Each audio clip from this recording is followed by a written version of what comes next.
Hello friends, बधा मजामां हशो। बधाने जय श्री स्वामीनारायण।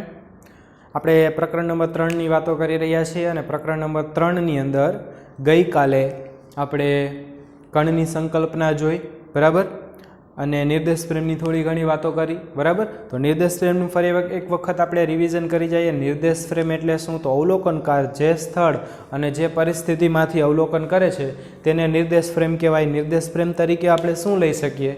તો નિર્દેશ પ્રેમ છે એ પસંદ કરવા માટેના કોઈ નિયમો નથી, બરાબર। નિર્દેશ પ્રેમ છે એ આપણી સરળતા પ્રમાણે આપણે પસંદ કરી શકીએ છીએ, પણ જનરલી નિર્દેશ પ્રેમ આપણે કેવી પસંદ કરીએ છીએ? તો એક ત્રિપરિમાણીય યામાક્ષ પદ્ધતિને આપણે નિર્દેશ પ્રેમ તરીકે પસંદ કરીએ છીએ, બરાબર। તો આપણે એને એન્ટીક્લોકવાઇઝમાં નામ આપીએ છીએ અને ત્રણેય અક્ષો છે એ પરસ્પર લંબ હોય છે તેની પણ આપણે વાત કરી હતી, બરાબર। હવે હું તમને એમ કહું કે આમાં આપણે ગતિનું અવલોકન અથવા તો ગતિનું વર્ણન કઈ રીતે કરશું? તો સૌ પ્રથમ આપણે યામાક્ષ પદ્ધતિ હોય એની અંદર આપણે સ્થાન નક્કી કરીશું, અને એ પણ કેની સાથે સ્થાન નક્કી કરીશું? ગતિની વ્યાખ્યાની અંદર આપણે જોયું હતું કે ભાઈ સ્થાનમાં ફેરફાર થાય કેની સાપેક્ષે? તો સમયની સાપેક્ષે સ્થાનની અંદર ફેરફાર થાય।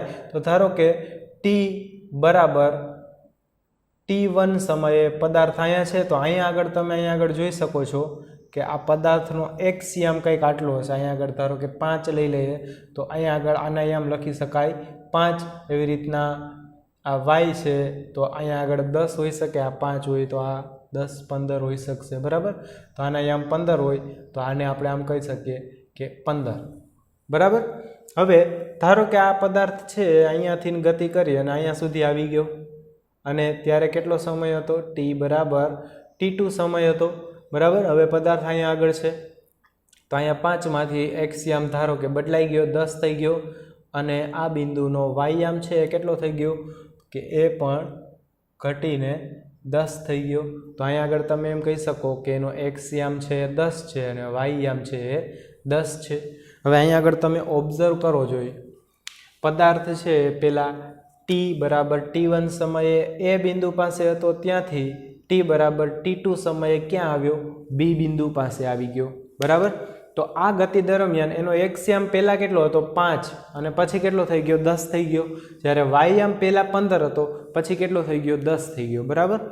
તો આપણે જે યામાક્ષ પદ્ધતિ લીધેલી છે એની અંદર આપણે એમ કહી શકીએ કે જો પદાર્થના બે યામ બદલાતા હોય, અહીંયા આગળ તમે જોઈ શકો છો બે યામ બદલાઈ ગયા છે, બરાબર। બે યામ બદલાતા હોય તો એ પદાર્થની ગતિ છે એને આપણે દ્વિપરિમાણીય ગતિ કહી શકીએ, બરાબર। એટલે કે સમતલની અંદર થતી ગતિ કહી શકીએ। એવી જ રીતે ધારો કે હું તમને એમ કહું કે એક પદાર્થ છે એ પહેલાં શરૂઆતમાં અહીંયા આગળ હતો, અહીંયા દર્શાવીએ, પહેલાં હતો અહીંયા ટી બરાબર T1 સમયે હતો અહીંયા આગળ, અને પછી ટી બરાબર T2 સમયે અહીંયા આવી ગયો। તો અહીંયા આગળ એનો એક્સ યામ છે ધારો કે એક્સ બરાબર x1 લઈ લઈએ, અને અહીંયા આગળ એક્સ યામ શું છે? x2 લઈ લઈએ। તો આનો ખાલી એક યામ જ બદલાણો।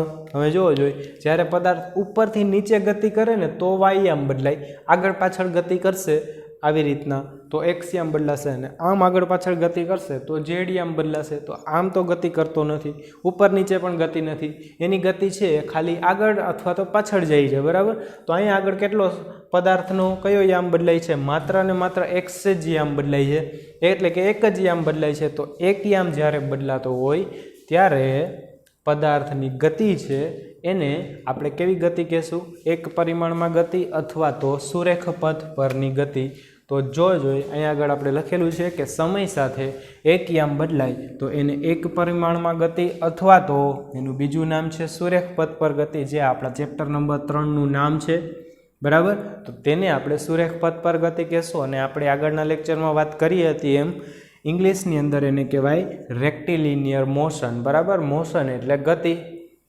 હવે એવી જ રીતના મેં તમને આ ઉદાહરણ આપ્યું કે પદાર્થ જો અહીંયાથી અહીંયા આવે, બરાબર, અને T1 થી T2 સમયની અંદર, તો એના કેટલા યામ બદલાશે? બે યામ બદલાય છે, એટલે એની ગતિ છે એ કેવી છે? દ્વિપરિમાણમાં ગતિ છે, અથવા તો તમે એને સમતલની અંદર ગતિ કહી શકો, જે આપણું ચેપ્ટર નંબર 4 છે, ક્લિયર।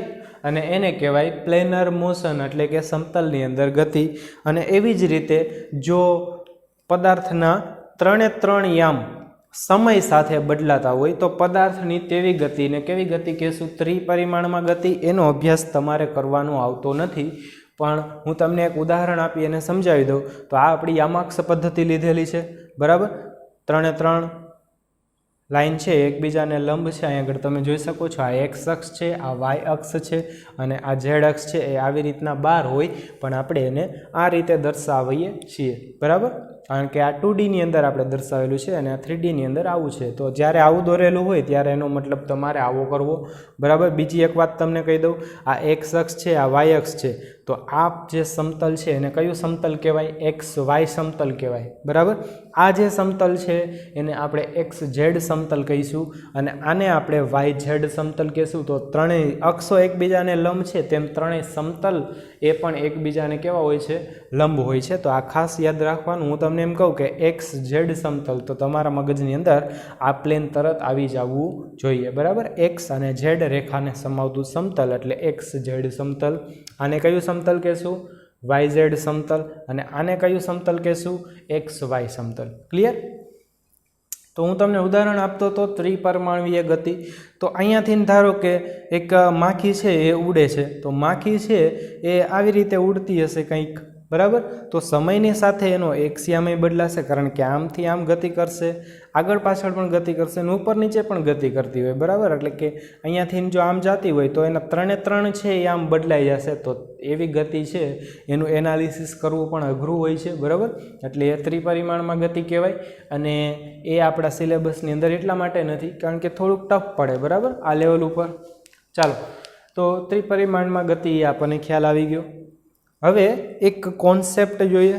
ઘણી વખત આપણને એમ થાય કે ધારો કે તો તમને તરત જ પ્રશ્ન થાય કે સર એક આ એક્સ યામ છે, અહીંયા આગળ એક્સ અક્ષ છે અને આ વાય અક્ષ છે, બરાબર. હવે પદાર્થ છે એ A થી B તરફ જાય છે એક સીધી રેખામાં. તો અહીંયા આગળ આપણે એમ કહી શકીએ કે આનો એક્સ યામ છે એ પહેલાં આટલો હતો અને આને આપણે વાય યામ આપી દઈએ, બરાબર, આપણી પ્રચલિત સંજ્ઞાઓ અનુસાર. તો અહીંયા આગળ વાય છે અને અહીંયા આગળ x1 છે. હવે આનો એક્સ યામ કેટલો થઈ ગયો? x1 થઈ ગયો અને વાય યામ કેટલો થઈ ગયો? y1 થઈ ગયો. ક્લિયર? તો અહીંયા આગળ આપણને ખબર પડી ગઈ કે ભાઈ આ એક્સ યામ છે એ x1 માંથી બદલાય અને કેટલો થઈ ગયો છે? x2 થઈ ગયો છે. વાય યામ y1 માંથી બદલાય અને y2 થઈ ગયો છે. એટલે કે એક્સ યામ અને વાય યામ બંને બદલાય છે. તો આ ગતિને એક પરિમાણમાં ગતિ કહેવાય કે દ્વિપરિમાણમાં ગતિ કહેવાય? વધુમાં કાલે કીધું હતું કે જો રેખા ઉપરની ગતિ હોય તો એને એક પરિમાણીય ગતિ કહેવાય. તો આ તો ગતિ રેખા પ્રમાણેની જ છે, બરાબર. તો આ ગતિને કેવી કહેવાય? દ્વિપરિમાણીય કહેવાય કે એક પરિમાણીય કહેવાય? તો એનો જવાબ છે આ નિર્દેશ ફ્રેમ માટે, એટલે કે તમે જે નિર્દેશ ફ્રેમ પસંદ કરેલી છે એના માટે આ ગતિ છે એ દ્વિપરિમાણીય કહેવાય, કારણ કે તેના બંને યામો બદલાય છે. પણ જોવો જોઈએ, હું આવી એક નિર્દેશ ફ્રેમ પસંદ કરી લઉં.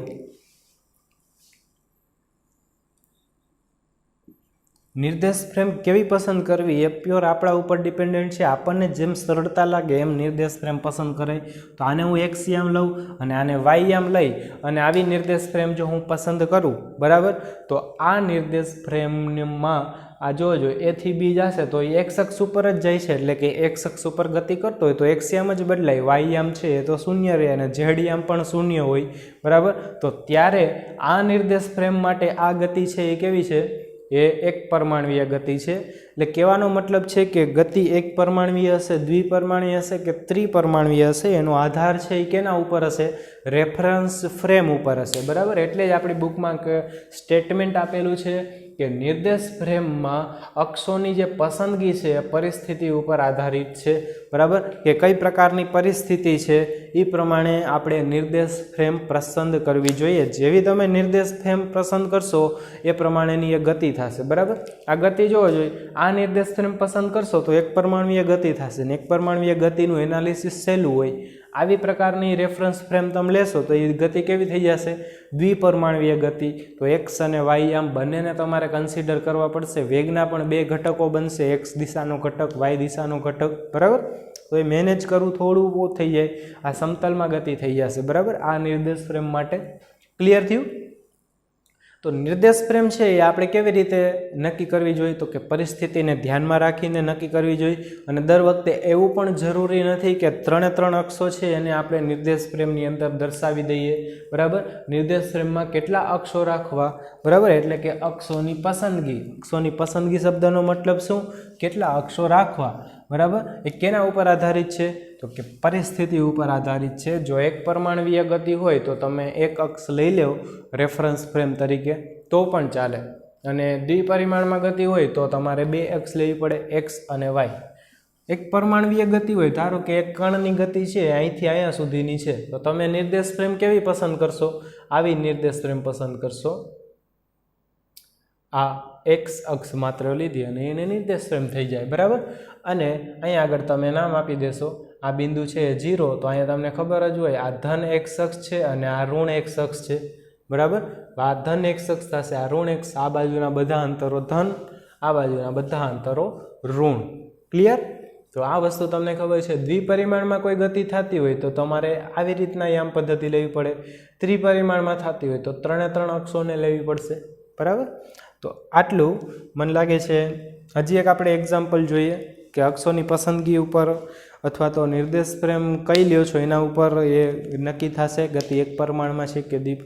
અહીંયા આગળ આ રેલવેના પાટા છે, બરાબર, અને એની ઉપર આ ટ્રેન છે, બરાબર. અને ટ્રેન છે એ આગળ વી વેગથી ગતિ કરે છે. હવે ટ્રેનની અંદર એક વ્યક્તિ બેઠેલો છે, એક વ્યક્તિ બી છે એ પાટા ઉપર જ છે, અને એક સી વ્યક્તિ છે એ ક્રોસિંગ હોય ત્યાં આગળ ઊભો છે. એટલે આમ ટ્રેન જાય છે એટલે એ અહીંયા આગળ ઊભો હશે, બરાબર. તો તમે એ વાળા વ્યક્તિને પૂછો તો એ નિર્દેશ ફ્રેમ ક્યાં આવી? તો કે ટ્રેનની નિર્દેશ ફ્રેમ થઈ એ જ થઈ. એટલે એ નિર્દેશ ફ્રેમમાં એ વ્યક્તિ છે. એને તમે પૂછશો કે ટ્રેન કેવી છે, તો એ એમ કહેશે કે ટ્રેન છે એ સ્થિર છે, કારણ કે પોતાની સાપેક્ષે છે એ કાંઈ ટ્રેન ગતિ કરતી નથી, બરાબર. પછી બી વ્યક્તિને પૂછો તો એના માટે એ તમને એમ કહેશે કે ટ્રેનની ગતિ છે એ એક પરમાણવીય ગતિ છે, બરાબર. અને આ સી વ્યક્તિને પૂછશો કે ટ્રેનની ગતિ કેવી છે, તો એ તમને એમ કહેશે કે એની ગતિ છે એ કેવી છે? દ્વિપરિમાણીય ગતિ છે. કારણ કે જોવો જોઈએ એને અહીંયા સી ટ્રેનનો કોઈ એક ડબ્બો હોય એને જોવા માટે એની ગરદન છે એ આમ ઘુમાવી પડશે, બરાબર. એટલે કે એ કેવી ગતિ એને લાગશે? દ્વિપરિમાણની અંદર ગતિ લાગશે. ક્લિયર? તો આ બધું છે એ નિર્દેશ ફ્રેમ વિશેની વાત થઈ ગઈ કમ્પ્લીટ. આટલા મુદ્દા તમે ધ્યાનમાં રાખો એટલે ક્યાંય અટકશો નહીં, બરાબર. હવે આપણે આગળના ટોપિક ઉપર જઈએ. આપણે પથ લંબાઈ, સ્થાન, પથ લંબાઈ અને સ્થાનાંતર છે એને નક્કી કરવાનું છે. એના ઉપરથી આપણે વેગ ઉપર આવશું, એના ઉપરથી પ્રવેગ ઉપર આવશું, એના ઉપરથી અચળ પ્રવેગી ગતિ ઉપર આવશું, અને પછી સાપેક્ષ વેગના કોન્સેપ્ટ તરફ જશું, બરાબર. આટલું આ ચેપ્ટરની અંદર આપણે ભણવાનું છે. તો બેઝિક વસ્તુ આ છે, સ્થાન, પથ લંબાઈ અને સ્થાનાંતર, બરાબર. તો પહેલાં સ્થાન જોઈએ. સ્થાન છે ને એ સાપેક્ષ છે. સ્થાનને ઇંગ્લિશમાં આપણે કહેશું પોઝિશન. સ્થાન સાપેક્ષ છે. હું તમને કાલે મેં તમને ઉદાહરણ આપ્યું હતું કે હું એમ કહું કે અહીંથી અમદાવાદ છે 300 કિલોમીટર છે તો એનો મતલબ બને, બરાબર. પણ હું તમને ખાલી એમ કહું કે અમદાવાદ 300 કિલોમીટર છે તો એનો મતલબ કોઈ નથી, કારણ કે તમે સ્થાન આપેલું નથી ને. કઈ જગ્યાએથી 300 કિલોમીટર છે? ઘણી બધી જગ્યાએથી 300 કિલોમીટર હોય, ઘણી બધી જગ્યાએથી અમદાવાદ 400 કિલોમીટર પણ હોય, બરાબર. તો તમારું સ્ટેટમેન્ટ છે એ સાચું ન પડે, ખોટું પડે. તો સ્થાન છે એ કેવી વસ્તુ છે? સાપેક્ષ વસ્તુ છે. અને સ્થાન છે એ કોઈના રેફરન્સથી, બરાબર, એને આપણે વ્યાખ્યાયિત કરીએ છીએ. તો કેના રેફરન્સથી આપણે વ્યાખ્યાયિત કરીએ છીએ? આપણને એનો જવાબ ખબર છે. ઉગમ બિંદુથી આપણે હંમેશા સ્થાન વ્યાખ્યાયિત કરશું. ઉગમ બિંદુ ક્યાં હશે? ઉગમ બિંદુ છે એ ત્રણેય અક્ષો જ્યાં ભેગી થતી હશે તે ઉગમ બિંદુ હશે, બરાબર. અને એ જ આપણું સંદર્ભ બિંદુ હશે. એટલે સ્થાન છે એ સાપેક્ષ છે. હવે સ્થાનને નક્કી કઈ રીતે કરવાનું? તો યામ પદ્ધતિ તમે લેશો, બરાબર. અને પછી સમય સાથે ઉગમ બિંદુની સાપેક્ષે સ્થાન તમે નક્કી કરશો. આના માટે તમારે શેની જરૂરિયાત પડશે? નિર્દેશ ફ્રેમની જરૂરિયાત પડશે, બરાબર. તો અત્યારે આ ચેપ્ટરની અંદર આપણે એક પરિમાણમાં ગતિની વાત કરી છીએ, તો આપણે અહીંયા જોઈ લઈએ. આપણે એક નિર્દેશ ફ્રેમ લઈ લીધી. આ નિર્દેશ ફ્રેમ છે, બરાબર. અને નિર્દેશ ફ્રેમની અંદર એક પરિમાણમાં ગતિ છે તો કેટલા અક્ષો લેવાના હોય? એક અક્ષ જ લેવાનો હોય, એટલે આપણે એક જ અક્ષ લીધો છે. આ બિંદુ છે ઓ બિંદુ, એને આપણે ઉગમ બિંદુ આપી દઈએ નામ, અથવા તો રેફરન્સ પોઈન્ટ આપી દઈએ. જો એક્સ અને વાય અક્ષ હોત તો એ અહીંયાથી ઉપર અને અહીંથી બહાર નીકળતી હોત, બરાબર. એટલે આ ઉગમ બિંદુ છે. હવે ઉગમ બિંદુથી આપણે અહીંયા આગળ જુદા જુદા પોઈન્ટ્સ આપી દઈએ. 0, પછી આ 40, 80, 120, 160, 200, 40 ગાળામાં આપણે પોઈન્ટ્સ દર્શાવી દઈએ, બરાબર. આ બધા જ અંતરો છે એ મીટરની અંદર છે, બરાબર. તો આને આમ લખવું હોય તો આમ લખાય કે આ એક્સ, બરાબર, એક્સ અક્ષ છે, અને એનો એકમ શું છે? તો એ કૌંસમાં લખવામાં આવે છે હંમેશા મીટર, બરાબર. તો આમ તમે દર્શાવી શકો કે આ એક્સ અક્ષ છે અને મીટરમાં છે. આ બાજુ તમને ખબર છે ધન એક્સ અક્ષ છે, અને આ બાજુ છે એ ઋણ એક્સ અક્ષ હોય છે, બરાબર. હવે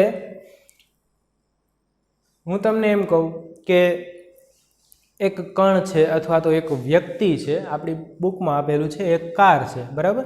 તો એક કાર ગતિની શરૂઆત કરે છે ક્યારે? તો કે t બરાબર 0 સમયે. એ t બરાબર 0 સમયે આપણે કીધું કે ભાઈ યામ પદ્ધતિ લઈ અને સમયની સાથે સ્થાન નક્કી કરવાનું હોય ઉગમ બિંદુની સાપેક્ષે, બરાબર. ઉગમ બિંદુથી અને સમયની સાપેક્ષે. તો અહીંયા આગળ જોવો જોઈએ. હું એમ કહું કે t બરાબર 0 સમયે છે એ કાર અથવા તો વ્યક્તિ છે એ અહીં આગળ હતો. પછી t બરાબર 5 સેકન્ડે એ વ્યક્તિ ક્યાં પહોંચી ગયો? તો કે આ O થી દૂર આટલે સુધી પહોંચી ગયો. એટલે કે t બરાબર 5 સમયે એ વ્યક્તિ અહીંયા હશે. આપણે અહીંયા આગળ વ્યક્તિને દોરી નાખીએ. આની ગતિ અત્યારે આમ છે. પછી અહીંયા આગળ વ્યક્તિ પહોંચ્યો, હજી આગળ ગતિ કરે છે. આ કેટલો સમય છે? t બરાબર 5, અને અહીંયા આગળ t બરાબર 7 આપી દઈએ. t બરાબર 7 મિનિટે એ વ્યક્તિ ક્યાં હતો? તો અહીંયા આગળ હતો, બરાબર. હવે અહીંયાથી શું કર્યું? એ વ્યક્તિ કેમ ગયો? પાછળની તરફ ગયો, કારણ કે એક જ પરિમાણમાં ગતિ છે, આગળ અથવા તો પાછળ, બે ઓપ્શન જ હોય એની પાસે. તો એ વ્યક્તિ છે એ પાછળની તરફ ગયો. તો અહીંયા આગળ એનું સ્થાન છે એ t બરાબર 10મી સેકન્ડે એ વ્યક્તિ ક્યાં હતો? 10મી મિનિટે. આ બધા આંકડા છે આપણે મિનિટની અંદર દર્શાવેલા છે. તો 10મી મિનિટે એ વ્યક્તિ ક્યાં છે? અહીંયા છે. અને કઈ બાજુ ગતિ કરે છે? આ બાજુ. અને પછી એ આમ ગતિ કરી અને અહીંયા આગળ ક્યારે પહોંચી ગયો? તો t બરાબર 15 સેકન્ડે. અહીંયા આગળ લખી નાખું છું, t બરાબર 15 મિનિટ. ક્લિયર? તો આખી ઘટના કેમ થઈ હું તમને સમજાવું કે એક વ્યક્તિ અહીંયા હતો, પછી અહીંયા આવ્યો, કેટલી મિનિટ થઈ? 5 મિનિટ. પછી અહીંયા આવ્યો, કેટલી મિનિટ થઈ? 7 મિનિટ. પછી અહીંથી પાછો વળી ગયો અને કેટલી મિનિટ થઈ? 10 મિનિટ. અને પછી આમ ચાલ્યો, અહીંયા આવ્યો, કેટલી મિનિટ થઈ? 15 મિનિટ. ક્લિયર થયું? તો હવે તમારે એનું સ્થાન નક્કી કરવું છે. તો સ્થાન છે હંમેશા મેં તમને કીધું હતું સમય સાથે સ્થાન બદલાતું હોય તો ગતિ કહેવાય, અને ગતિમાં હોય તો સમય સાથે સ્થાન બદલાતું હોય, બરાબર. તો અહીંયા આગળ સમયની સાપેક્ષે સ્થાન નક્કી કરવું. હું તમને એમ કહું કે બિંદુ Pનું અથવા તો બિંદુ Pનું સ્થાન કઈ જગ્યાએ છે? તો અહીંયા આગળ તમે જુઓ તો Pનું સ્થાન કઈ જગ્યાએ છે? તમે કહેશો 240 છે. ક્યાંથી? અહીંયાથી. એટલે કે ઉગમ બિંદુની સાપેક્ષે વ્યાખ્યાયિત થયું. તો Pનું સ્થાન તમે કહેશો 240 મીટર, બરાબર. પછી તમે Qનું સ્થાન કહેશો તો Qનું સ્થાન કેટલું છે? એ છે 320, બરાબર. તો અહીંયા આગળ તમે લખશો 320 મીટર છે. એવી જ રીતના Rનું સ્થાન કેટલું છે?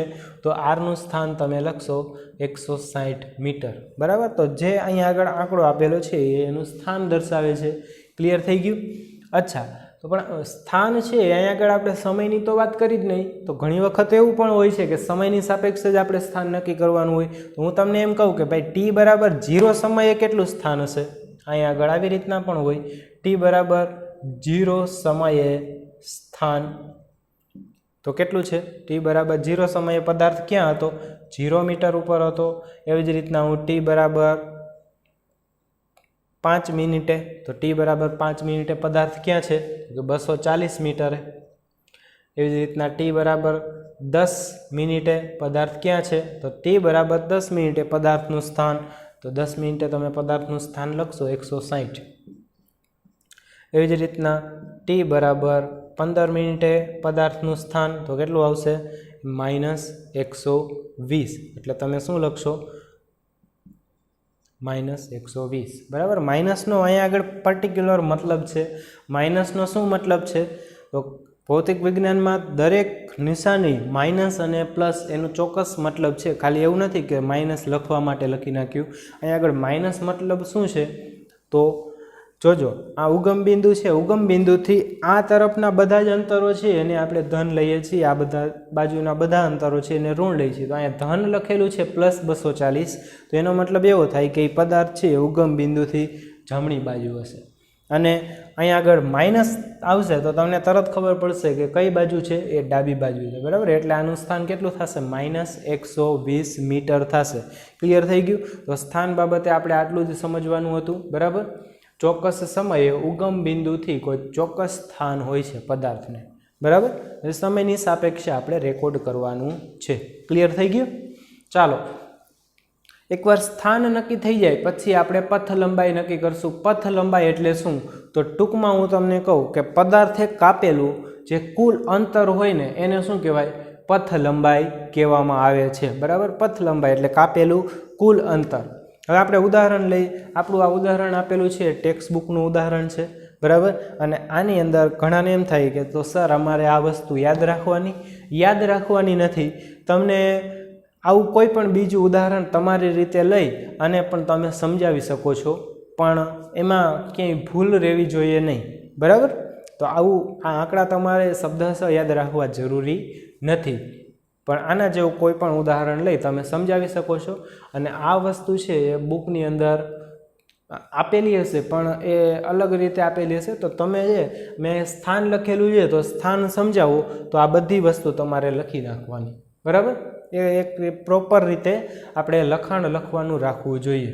ચાલો, હવે પથ લંબાઈની આપણે વાત કરીએ તો પથ લંબાઈને કહેવાય પાથ લેન્થ. બરાબર. અથવા તો ખાલી પાથ જ કહેવામાં આવે છે ઘણી વખત ઇંગ્લિશની અંદર. તો મેં એની તમને વ્યાખ્યા પણ કહી દીધી. એની વ્યાખ્યા શું છે, હવે પદાર્થે કાપેલા કુલ અંતરને શું કહેવાય, પથ લંબાઈ કહેવાય. બરાબર. અથવા તો ઘણી વખત પથ લંબાઈનું બીજું નામ પણ આપવામાં આવે છે, ખાલી અંતર કહે છે. બરાબર. અંતર એટલે કુલ કાપેલું અંતર. બરાબર. હવે જોઈએ આપણે તો પથ લંબાઈ છે ને એ સમયગાળામાં વ્યાખ્યાયિત થાય. કોઈ સમયના ચોક્કસ બિંદુ ઉપર વ્યાખ્યાયિત નથી થતી, સમયગાળા માટે વ્યાખ્યાયિત થાય છે.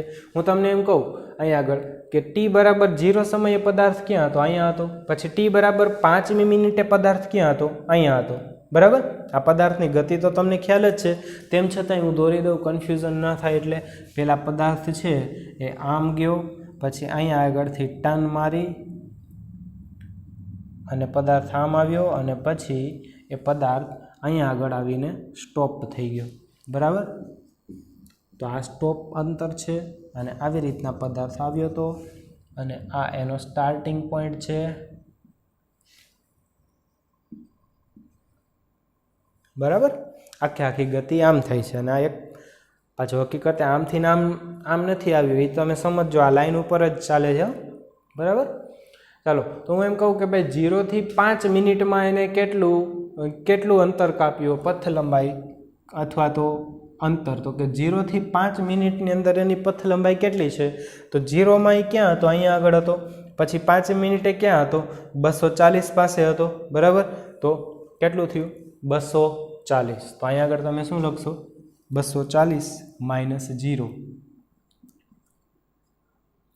એટલે કેટલું થશે, 240 મીટર। તો કેટલું એને અંતર કાપ્યું?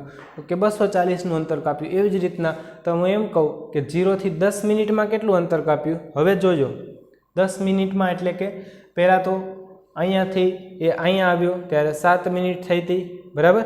વળી પાછો એ અહીંથી ને અહીંયા આવ્યો તો આનું અને આનું ડિસ્ટન્સ કેટલું છે?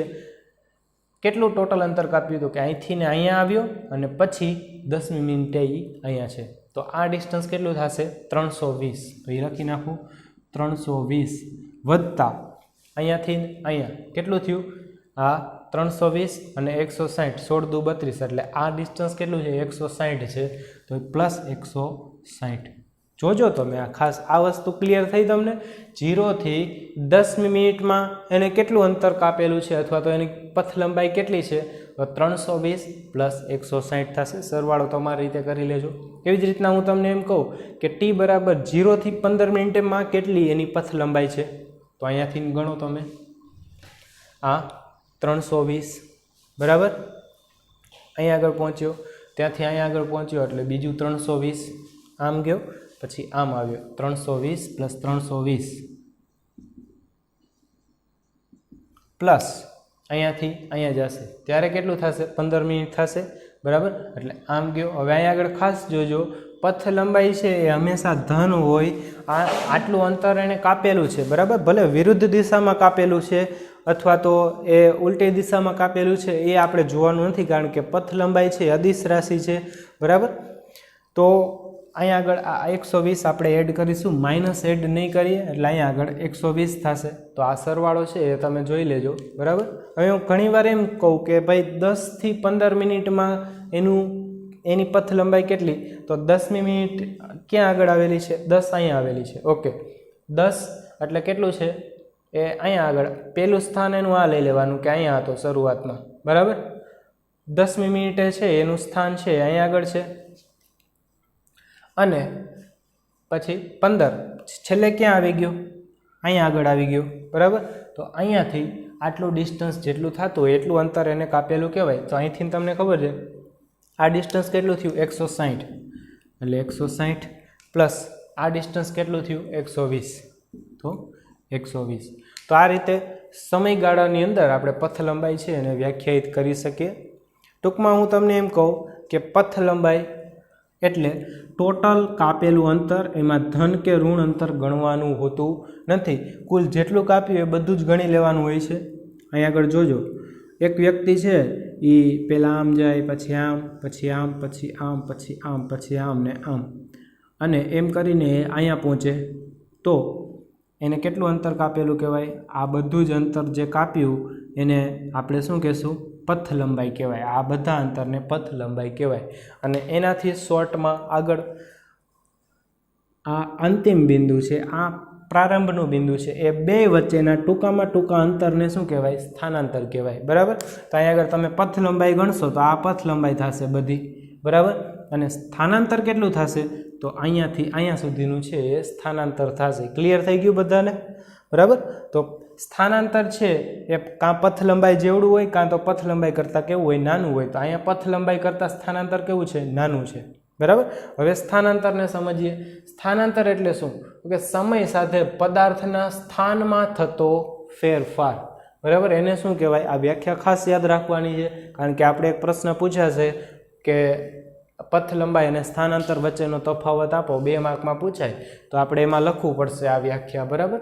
તો સમય સાથે અહીંયા આગળ શું હતું કે પદાર્થે કાપેલું કુલ અંતર, કેટલું અંતર કાપ્યું? અહીંયા આગળ જોવો જોઈએ આટલું પ્લસ આટલું પ્લસ આટલું પ્લસ આટલું, આટલું, આટલું અને આટલું, આ તો બધાનો સરવાળો કરવો એટલે તમને શું મળશે? પથ લંબાઈ મળશે। પણ સમય સાથે પદાર્થના સ્થાનમાં થતો ફેરફાર, તો શરૂઆતનું સ્થાન કેટલું હતું? અહીંયા, અંતિમ સ્થાન કેટલું હતું? અહીંયા। તો બસ બેયનું આપણે બાદબાકી લઈએ તો આપણને શું મળે?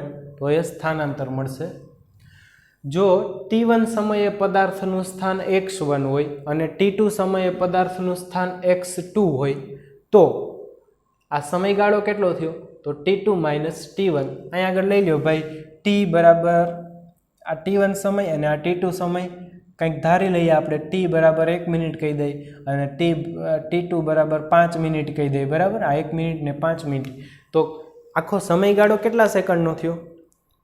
1 મિનિટ હતી, પછી 2, 3, 4 અને 5, ટોટલ 4 મિનિટ થઈ, બરાબર. પહેલી મિનિટથી શરૂ કરી અને 5મી મિનિટની વચ્ચેનો સમયગાળો કેટલો થયો કહેવાય? 4 મિનિટનો સમયગાળો કહેવાય. એટલે આપણે જ્યારે ભૌતિક વિજ્ઞાનની અંદર સમયનો અથવા તો કોઈ પણ રાશિનો તફાવત આવશે તો તફાવતને આપણે હંમેશા ડેલ્ટા વડે દર્શાવશું. ડેલ્ટા શું છે? તો ડેલ્ટા છે એ રાશિમાં થતા ફેરફારને દર્શાવવા માટેની સંજ્ઞા છે. અને કેવો મૂળાક્ષર છે? ગ્રીક મૂળાક્ષર છે, બરાબર. તો આપણને હવે જ્યારે પણ આપણે ડેલ્ટા ટી લખીશું તો ડેલ્ટા ટી અથવા તો ડેલ્ટા કોઈ પણ રાશિ આપણે ચેપ્ટર નંબર 2ની અંદર પણ તમે જોયું છે, બરાબર. ડેલ્ટા ઝેડ ને ડેલ્ટા એક્સ ને ડેલ્ટા વાય ને તો તફાવત છે એને ડેલ્ટા વડે દર્શાવવામાં આવે છે. ડેલ્ટા ટી બરાબર T2 - T1 સમયમાં એનું સ્થાનાંતર કેટલું કહેવાય? તો x2 - x1. આ x2 - x1 ને આપણે કેવી રીતના દર્શાવી શકીએ? તો x2 - x1, x2 એટલે કયું સ્થાન હતું? અંતિમ સ્થાન. અંતિમ શું કામ? તો કે t બરાબર T1 સમયે આપણે શું કર્યું હતું? શરૂઆત કરેલી હતી, બરાબર. આપણા ગતિને ઓબ્ઝર્વ કરવાની શરૂઆત કરેલી હતી અને T2 સમયે શું કર્યું આપણે? શરૂઆત આપણું ઓબ્ઝર્વેશનને આપણે પૂરું કર્યું, બરાબર. તો આપણે ચાલુ કર્યું ત્યારે સ્થાન શું હતું? x1. પૂરું કર્યું ત્યારે સ્થાન શું હતું? x2. તો જે ચાલુ કરેલું સ્થાન હોય તો આને આપણે કેવું સ્થાન કહેવાય? શરૂઆતનું. અને આ કેવું સ્થાન કહેવાય? અંતિમ સ્થાન કહેવાય. તો સ્થાનાંતર છે એનું સિમ્પલ સમીકરણ યાદ રાખવાનું, અંતિમ સ્થાન માઇનસ પ્રારંભિક સ્થાન, બરાબર. તો આપણે અહીંયા આગળ જે કાંઈ સમયગાળા માટે પથ લંબાઈ મેળવી એના માટે જ હવે આપણે સ્થાનાંતર પણ મેળવીએ. તો જુઓ તો હું તમને એમ કહું કે 0 થી 5 મિનિટમાં સ્થાનાંતર કેટલું?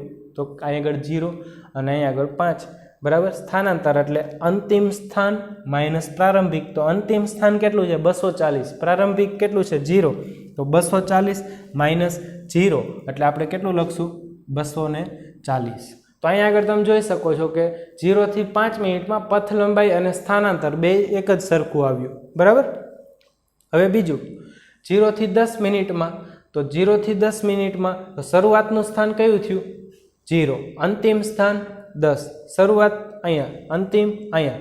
તો આપણે સ્થાનાંતર ગોતવું હોય તો શું કરવાનું? અંતિમ સ્થાન માઇનસ પ્રારંભિક સ્થાન. અંતિમ સ્થાન કેટલું છે? 160 માઇનસ પ્રારંભિક સ્થાન કેટલું છે? 0. તો આપણો જવાબ શું આવશે? 160, બરાબર. તો અહીંયા આગળ તમે જુઓ પથ લંબાઈ છે એ વધારે છે કારણ કે અહીંથી ને અહીંયા ગયો ને પછી પાછો અહીંયા આવ્યો. એ બધું આપણે કેની અંદર કાઉન્ટ કરીએ છીએ? પથ લંબાઈમાં. કુલ એટલું અંતર કાપેલું છે આટલું, તો એ પથ લંબાઈમાં આવશે. અને સ્થાનનો એકચ્યુઅલમાં તફાવત કેટલો આવ્યો? જો આટલું જે ડિસ્ટન્સ છે ને આમ ગયો અને પછી પાછો આવ્યો, એ સ્થાનાંતરની અંદર ગણતરીમાં આવતું નથી, બરાબર. કારણ કે એનો કોઈ મતલબ નથી આમ ગયો પાછો ને પછી આમ આવ્યો, એને આપણે સ્થાનાંતરની અંદર ગણતરીમાં નહીં લઈ, અંતર અથવા તો પથ લંબાઈની અંદર ગણતરીમાં લેશું, બરાબર. સ્થાનાંતરમાં શું કામ આપણે એને ગણતરીમાં નથી લેતા? તો અહીંયાથી જે આ સ્થાનાંતર કરેલું છે એને સ્થાનાંતર છે એ સદિશ રાશિ છે, બરાબર. તો આ બાજુનું જે સ્થાનાંતર છે એને ધન ગણવામાં આવે, તો આ બાજુનું ઓટોમેટિકલી કેવું ગણાય? ઋણ. તો ધન અને ઋણ છે એ કેવું થઈ જાય? કેન્સલ થઈ જાય. તો આટલો જે પોર્શન અહીંથી આમ જવાનો ને અહીંથી આમ જવાનો એ કેવો થઈ ગયો? 0 થઈ ગયો, બરાબર. પથ લંબાઈમાં એવું નથી, પથ લંબાઈ હંમેશા ધન જ ગણવાની હોય. એટલે અહીંથી આટલું આવશે એ ધન આવશે, ત્યાંથી આટલું આવશે તો ફરી પાછું એમાં એડ થશે, બરાબર. એટલે આ મોટો સરવાળો એટલા માટે મળે અને આ નાનું એટલા માટે મળે. આગળ વધીએ. 0 થી 15 મિનિટમાં તો શરૂઆતનું સ્થાન 0 અને અંતિમ સ્થાન 15. આપણે કરવાનું છે અંતિમ માઇનસ પ્રારંભિક. અંતિમ કેટલું છે? -120. માઇનસ પ્રારંભિક એટલે કેટલું? 0. તો -120 - 0 એટલે કેટલું આવશે? -120. અહીંયા આગળ જવાબ આપણે માઇનસ લેવો પડશે. અને મેં તમને કીધું કે અહીંયા આ પથ લંબાઈની વાત કરતા હોય ત્યારે માઇનસ નિશાની ગણવાની નથી, કારણ કે અદિશ રાશિ છે હંમેશા ધન જ હોય. અને અહીંયા આગળ ઋણ તમારે ગણવાનું છે. -120 એનું સ્થાન કયું છે? -120 - 0 અંતિમ માઇનસ પ્રારંભિક. ક્લિયર થયું? તો -120 એના ઉપરથી તમે કહી શકો અહીંયા જો તમને સ્થાનાંતર ઋણ મળ્યું તો સ્થાનાંતર ધન હોઈ શકે, ઋણ હોઈ શકે અથવા તો શૂન્ય પણ હોઈ શકે. ક્લિયર? ચાલો હવે આ તમને એમ કે 10 થી 15 મિનિટમાં એનું સ્થાનાંતર કેટલું? તો શરૂઆતનું સ્થાન કયું છે? 10 મિનિટ. આ સ્ટાર્ટિંગ શરૂઆતનું. અંતિમ કયું છે? 15. એટલે કે આ અંતિમ સ્થાન. તો અંતિમ માઇનસ પ્રારંભિક કરો, -120 -160 બરાબર. તો -280 તમારો જવાબ આવશે બરાબર. સ્થાનાંતર ધન ઋણ કે શૂન્ય હોઈ શકે. ક્લિયર થઈ ગયું બરાબર. -120 અંતિમ સ્થાન કયું છે? આ -120. એમાંથી આપણે આ 160 છે એને શું કરવાનું છે? બાદ કરવાનું છે. એટલે આપણને કેટલું મળશે? 280. તો એનો મતલબ તમને શું કહે છે જોવો જોઈએ. તમને તરત જ ખ્યાલ આવી જશે હવે કે આ પદાર્થ અહીંયાથી કરી અને અહીંયા સુધી પહોંચ્યો છે બરાબર. એ દરમિયાન એને કરેલું સ્થાનાંતર કેટલું? તો સ્થાનાંતર સદિશ રાશિ છે એ તમને દિશા પણ બતાવી દેશે. માઇનસનો મતલબ એટલે કે એ આ દિશામાં મૂવ થયું હતું. કેટલું મૂવ થયું છે? 280 પોઈન્ટ મૂવ થયું છે બરાબર. ક્લિયર? ચાલો, તો સ્થાનાંતર વિશે છે એ આપણે આટલી વસ્તુ લખીશું. બીજું તમને કહી દઉં, સ્થાનાંતર છે એની અંદર નિશાની આવશે ધન ઋણ. એટલે સ્થાનાંતર છે એ કેવી રાશિ છે? સદિશ રાશિ છે. સ્થાનાંતર સદિશ છે. અને પથ લંબાઈ છે એ કેવી રાશિ છે? અદિશ રાશિ છે બરાબર. અહીંયા આગળ લખીએ. સ્થાનાંતર સદિશ રાશિ છે, પથ લંબાઈ છે અદિશ રાશિ છે. આના ઉપરથી આગળ ઉપર આપણે વેગ અને પ્રવેગ બે વ્યાખ્યાયિત કરવાના. વેગ અને ઝડપ એ બંને શબ્દો આપણે વ્યાખ્યાયિત કરવાના છીએ બરાબર. હજી થોડુંક આના 1-2 એક્ઝામ્પલ જોઈ લઈએ, પછી આપણે આ લેક્ચરને પૂરો કરીએ. એક ઉદાહરણ લઉં સાદું બરાબર. આ સ્થાનાંતર અને પથ લંબાઈ છે એના MCQ છે ઘણીવાર નીટ અને JEE જેવી પરીક્ષાની અંદર પૂછાઈ ગયા છે. પાછળ પણ કઈ રીતે પૂછાય છે તો આપણે જોઈએ. આ MCQ તૈયાર કરવા માટે તમારે પરિમિતિના બધા સમીકરણો છે એ તમને આવડવા જોઈએ બરાબર. તો અહીંયા આગળ તમે લઈ લ્યો, આ પૂછાઈ ગયેલું જ ઉદાહરણ છે. A, B, C અને D બરાબર. આને આપણે ન દોરીએ તો પણ ચાલશે. થોડુંક આપણે આ રીતે દોરીએ. A, B, C અને D. એક કીડી અને આ એક વર્તુળ છે અને વર્તુળની ત્રિજ્યા કેટલી છે? 1 મીટર બરાબર. આની પહેલાં હું તમને કહી દઉં, મેં તમને પહેલાં જ કીધું ભાઈ આની અંદર તમને થોડુંક ત્રિકોણમિતિ આવડવું જોઈએ, પછી પાયથાગોરસનો પ્રમેય આવડવો જોઈએ. પાયથાગોરસનો પ્રમેય તમને ખબર જ હશે બરાબર. આ x હોય, આ y હોય બરાબર. આ કાટખૂણો બનાવતી બે બાજુ, તો કર્ણ હોય એ x² + y² થાય. અથવા હું તમને બીજું આમ કહું કે I છે એ x હોય ને I x હોય, તો અહીંયા શું થશે? √x² + √x². તો આમાંથી તમે x ને કોમન કાઢો તો અંદર શું વધે? 1 + 1 એટલે શું થઈ ગયું? √2x. તો જ્યારે પણ અહીંયા આગળ બે બાજુઓ સરખી હોય ત્યારે આને આપણે ડાયરેક્ટ √2 જ લખશું. ખબર પડી ગઈ? y તો આ ડાયરેક્ટ જ કેટલું થશે? √2y થશે. ક્લિયર થઈ ગયું બધાને? તો આની આવા બધા વસ્તુની આપણને જરૂરિયાત પડે છે. પછી પરિમિતિ, તો વર્તુળનો પરિઘ કેટલો થાય? વર્તુળનો પરિઘ થાય 2πr. એટલી આપણને ખ્યાલ હોવો જોઈએ. ચાલો હવે આપણો MCQ લઉં.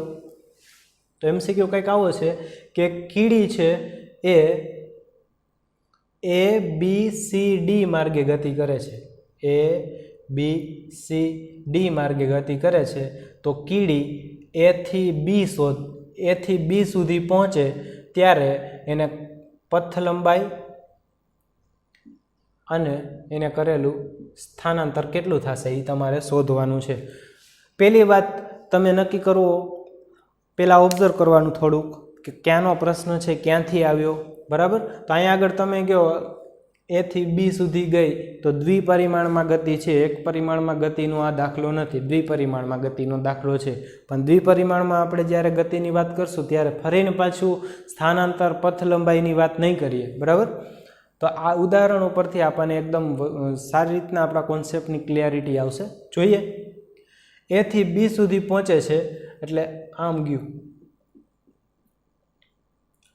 તો કીડીએ કેટલી પથ લંબાઈ, કેટલું અંતર કાપ્યું? તો કે અંતર તો એ આ રસ્તે ગઈ તો આટલું જેટલું અંતર થાય એટલું જ એને કાપેલું હોય. તો આપણને ખબર છે ભાઈ વર્તુળનો આખા વર્તુળનો પરિઘ કેટલો હોય? 2πr હોય. આખું ડિસ્ટન્સ કેટલું થાય? 2πr. તો એનો આ કેટલામો ભાગ છે? જો તો આ પહેલો ભાગ, બીજો, ત્રીજો અને ચોથો. તો કેટલા ભાગ કાપ્યા એને? ચોથો ભાગ કાપ્યો. આખું કેટલું છે? 2πr. આર આપણને આપેલું છે 1 મીટર એટલે એને 2π અને 1 લખી દઉં. અને કેટલામો ભાગ કાપ્યો? ચોથો ભાગ. તો 2π/4 થશે. હવે સ્થાનાંતર એટલે શું? ઓકે, સ્થાનાંતર એટલે કે શરૂઆતનું સ્થાન માઇનસ અંતિમ સ્થાન. બરાબર, અહીંયાથી અહીંયા સુધીનું ડિસ્ટન્સ શોધવાનું. તો આ ડિસ્ટન્સ તમારે શોધવું પડે સીધા પટ્ટામાં. બરાબર, એને કહેવાય સ્થાનાંતર. તો આ સ્થાનાંતર કેટલું થાય? તો આપણને ખબર હોય વર્તુળ હોય એની બધી ત્રિજ્યા સરખી હોય. આ આર હોય તો આ આર જ થાય. બરાબર, એટલે કે આ કેટલું છે? 1 છે. અને આ કેટલું છે? 1. તો આ કેટલું થાય? √2. તો અહીંયા આગળ જવાબ શું આવશે? √2. √2ની કિંમત તમારે યાદ રાખવી જરૂરી છે. √2 એટલે થશે 1.41 અને √3 એટલે 1.73. આ યાદ રાખી લેજો. તો જોઈ આને સાદું રૂપ આપીએ થોડુંક. તો આના બરાબર શું થશે? π/2. π/2 થશે. ના કેવું થશે? √2 થશે. ચાલો હવે હું તમને એમ કહું કે કીડી છે એ A થી C સુધી પહોંચે એ દરમિયાન પથ લંબાઈ અને સ્થાનાંતર. તો કીડી કયા રસ્તે ગઈ હશે? ABC. અહીંયા આગળ આપણે કીધેલું જ છે ABCD માર્ગે ગતિ કરે છે. બરાબર, તો A થી C પહોંચે ત્યાં સુધીમાં પથ લંબાઈ તો કે અહીંથી આટલું ગઈ અને આટલું અંતર કાપ્યું હશે. તો આ કેટલું છે? પરિઘના અડધા ભાગ જેટલું છે. પરિઘ કેટલો થાય? 2π અને r એટલે 1 એના છેદમાં 2 એટલે કેટલું આવશે? π. અને એને સ્થાનાંતર કેટલું કર્યું? તો કે અંતિમ માઇનસ પ્રારંભિક એટલે અંતિમ અને પ્રારંભિકને જોડતી સીધી રેખા. તો સીધી રેખા શું થશે? આ r 1 અને 1 2. તો અહીં કેટલું આવશે જવાબ?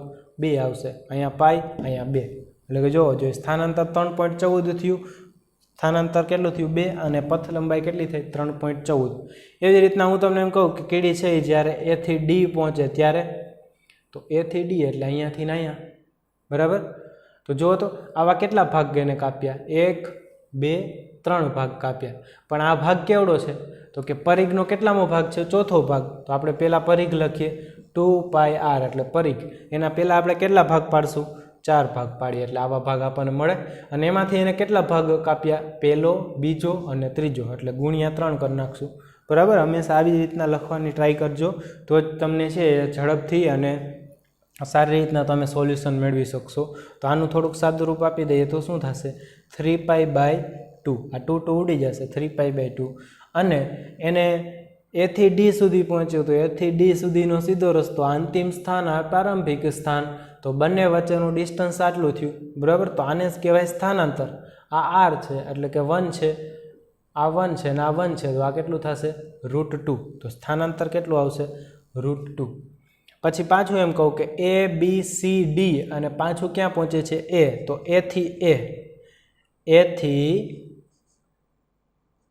A આખો રાઉન્ડ ફરી અને A થી A પહોંચે તો કેટલું એનું પથ લંબાઈ કેટલી થઈ? 2πr એટલે 1. અને સ્થાનાંતર કેટલું થયું? તો કે પ્રારંભિક બિંદુ ને અંતિમ બિંદુ કેવું થયું? એક જ સરખું થયું. તો સ્થાનાંતર આવશે 0. તો અહીંયા આગળ મેં તમને કીધું હતું સ્થાનાંતર છે એ ધન પણ હોઈ શકે, સ્થાનાંતર ઋણ પણ હોઈ શકે, આ ઋણ, અને શૂન્ય પણ હોઈ શકે, આ શૂન્ય. બરાબર, સ્થાનાંતર ધન, ઋણ કે શૂન્ય પણ હોઈ શકે. તો આવો જ એક દાખલો છે એ તમે તમારી રીતના પ્રયત્ન કરજો. તમને લખી દઉં છું અહીંયા આગળ. અહીંયા લખીએ.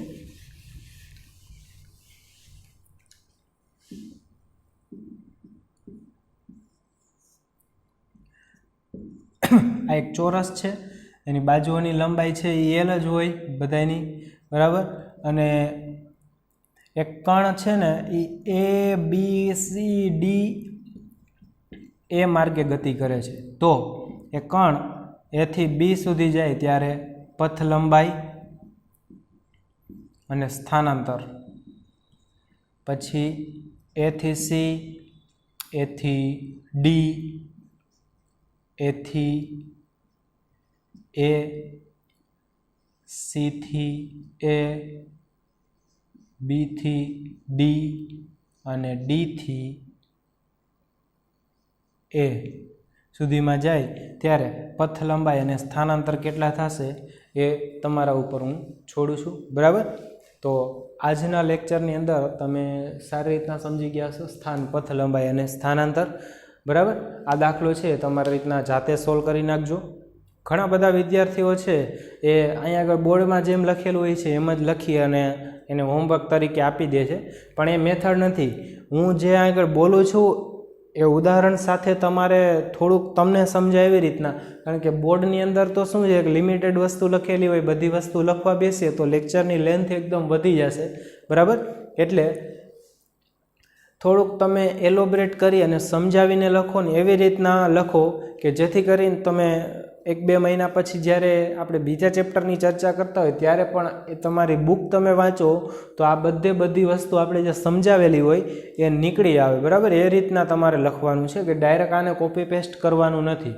અને બીજું આપણે જે પીડીએફ મોકલીએ છીએ એ પીડીએફ પ્રમાણે આપણે પેપરમાં લખવાનું હોય છે. આ સમજૂતી હોય છે અને એ પીડીએફ છે એ પ્રમાણે પેપર અને એમાં લખવાનું હોય છે તો તમને માર્ક્સ મળશે. એટલે બે વસ્તુ તમે સારી રીતે કન્સિડર કરી અને ચાલજો, બરાબર. તો આ લેક્ચર પૂરતું આપણે આટલું રાખીએ. નેક્સ્ટ લેક્ચરની અંદર આપણે ગ્રાફની થોડી વાત કરવાના છીએ.